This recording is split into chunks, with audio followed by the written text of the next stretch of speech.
Hugo Sarubi Cisneros é advogado da Confederação Nacional dos Bispos do Brasil, da CNBB, é professor da disciplina de Sistema de Direito Comparado e Direito Internacional Público da UniCeub, do Distrito Federal. Doutor Cisneros, eu queria inicialmente uma avaliação técnica sua. A nossa Constituição, tanto na letra da Constituição como no espírito, ela é ou não é secularista? Bem, boa noite a todos. Eu acredito que essa pergunta ela vem de uma maneira muito interessante para que a gente encare, sobretudo, alguns temas e algumas palavras, algumas impressões que vêm à tona nesse momento e que precisam ser devidamente esclarecidas. Falou-se aqui já sobre privilégio, sobre sigilo e sobre o fato de ser algo necessariamente ou imediatamente ruim. E tudo isso nos leva a essa pergunta, de fato. Qual seria o perfil da Constituição brasileira em relação a esse tema? Bem, a Constituição brasileira ela é muito clara, ela invoca a Deus já no seu preâmbulo, o que mostra que ela é uma Constituição laica e assim entende o Brasil como sendo um Estado laico, o que não pode se confundir, obviamente, com o fato de ser, por um lado, o Estado ateu, que de fato também não é, ou um Estado que professa uma religião específica, o que também de fato não ocorre. Em relação ao tratado internacional, portanto, o que a Santa Sé e o Estado brasileiro fizeram foi tão somente respaldar um sistema jurídico, um estatuto jurídico entre a Igreja, entre a Santa Sé, como Estado que é, como pessoa jurídica de direito internacional público que é, e que já mantém com o Brasil, e já mantinha com o Brasil relações não só diplomáticas, evidente que mantém, mas que tem efetivamente um diploma legal que data de 1890, que é o decreto 119A, vigente até hoje, e que por meio deste tratado internacional, que aliás, diga-se de passagem, é apenas um projeto de tratado, o texto foi assinado, será encaminhado ao Congresso, eventualmente ratificado pelo Presidente da República, e em caso de troca de notas, entrará sim em vigor em uma data que certamente não se pode fixar nesse momento. Entendo que, portanto, o Estado brasileiro, ele prega e vê no laicismo, aliás, no laicismo positivo, um caminho, de modo a reconhecer na religião, na crença, na profissão de algum tipo de valor sobrenatural, algo que faz parte do ser humano, que deve ser exercitado, algo ao qual nós todos temos direito, se quisermos. E assim entendo que vem a linha desse tratado, ora negociado entre o Brasil e a Santa Sé. Doutor Cisneros, eu só acho o seguinte, eu li com muita atenção o preâmbulo da Constituição e foi uma intervenção pessoal do presidente Sarney, em que ele fez questão de colocar entre vírgulas sobre a proteção de Deus, mas não chega a ser aí uma profissão de fé religiosa, não é?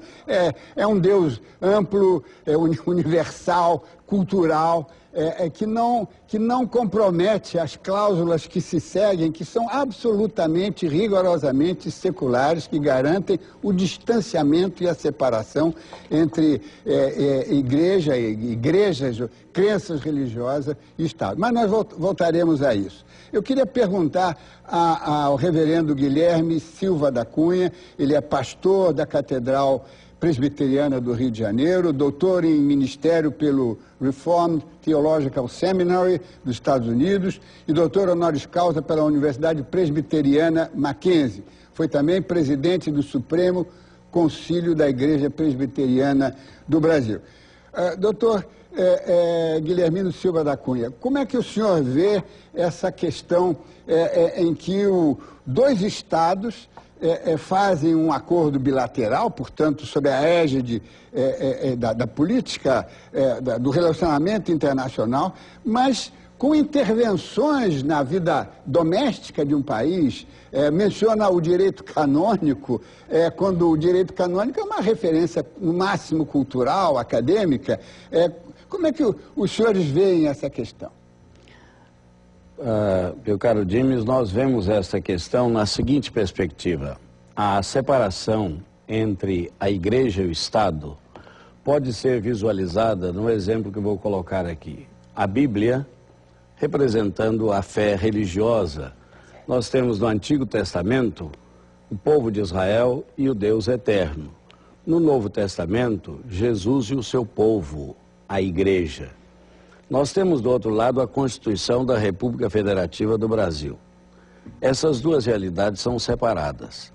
Quando a religião estava sobre o Estado, nós temos o despotismo religioso. Quando tivemos o despotismo dos reis, dispondo dos papas, nós temos aí uma distorção.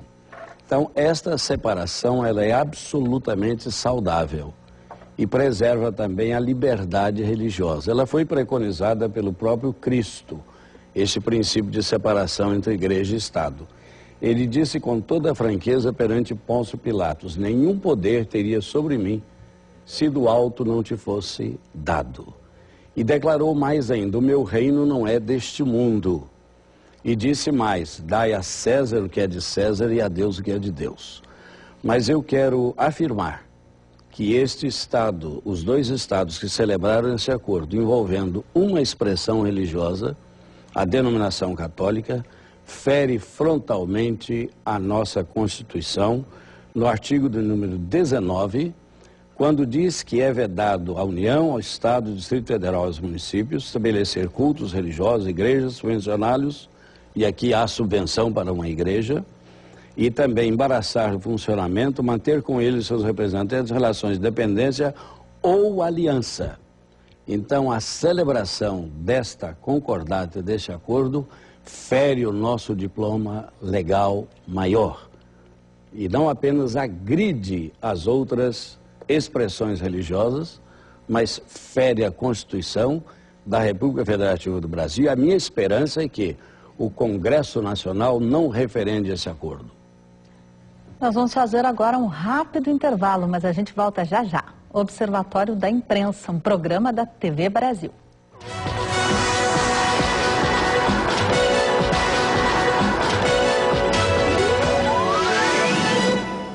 Voltamos com o Observatório da Imprensa, que hoje debate o envolvimento entre mídia e religião. Dines. Roseli Fishman, eu queria que você, com os dados que tem, o conhecimento que tem do assunto, conhecimento técnico, científico, explicasse para o nosso telespectador essa questão do seu ponto de vista demográfico, não é? Quer dizer, e as outras religiões, as outras confissões religiosas, por que essa predominância, esse privilégio? Em suma, eu queria que você oferecesse os dados em cima dos quais a gente pode refletir sobre essa concordata. Eu acho que uma coisa importante a ser colocada aqui, não é dizer que mesmo que existisse um único cidadão de uma outra religião, ou sendo ateu, ele tem todo o direito de exercer. O Estado laico justamente precisa preservar o direito de todos, dependente dos números. Mas, de toda forma, a nossa parte numérica aqui no Brasil é bastante interessante, porque os dados do IBGE demonstram, né, os de 2000, que já estão um pouco desatualizados, alguns trabalhos mais recentes pelas PNADs já mostram, né, também uma certa evolução. Quer dizer, um número imenso, né, de denominações e religiões que estão presentes no Brasil e que estão presentes por todas as regiões, por todos os estados. Então, o pluralismo religioso é um fato do Brasil hoje, né, e por isso que é inaceitável existir um acordo que tem cunho internacional com aquela religião, denominação cristã, que é a única que pode ter isto, ou seja, todas as demais estão sendo preteridas, isso o Congresso Nacional precisa estar atento. Há nitidamente aí uma distinção, né, um tratamento privilegiado de uma determinada religião, contrariamente às demais. E isto, com estes dados aqui, indica realmente um certo ponto, até porque, como é muito dinâmico, é interessante a Igreja Católica pensar nas minorias, não é, também.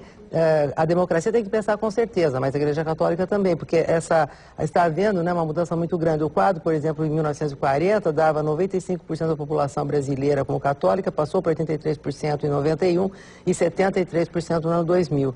Né? E, por exemplo, sem religião era 0,2% em 40, 4,7 em 91 e no ano 2000 está com 7,4. Ou seja, existe aí uma tendência de mudança, como também da presença evangélica, espírita, as religiões de matriz afro. Então, tudo isso demonstra um dinamismo muito grande da população, até porque as pessoas mudam também suas posições religiosas. E o Estado precisa proteger para que todos se sintam igualmente respeitados.